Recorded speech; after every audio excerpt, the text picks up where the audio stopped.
Hello guys, in this video I'm going to be showing you how you can add channel tags to your Twitch account.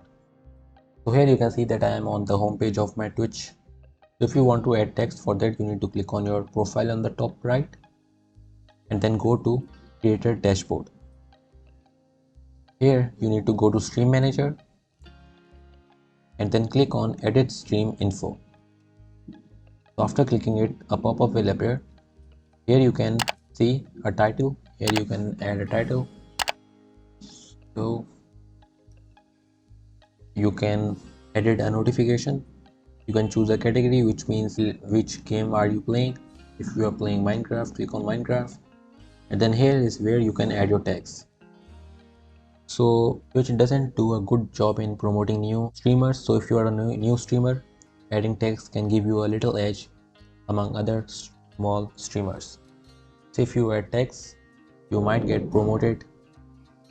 So here you can see that you can add up to 10 tags. You have only the option to add 10 tags, so you can choose anything. AMA, you can choose battle royale, you can choose anything, and then when you have added all of the tags, then you need to hit done, and there you go, you have added your tags to your Twitch channel. So I hope you found this video useful. Please hit the like button and don't forget to subscribe to our channel.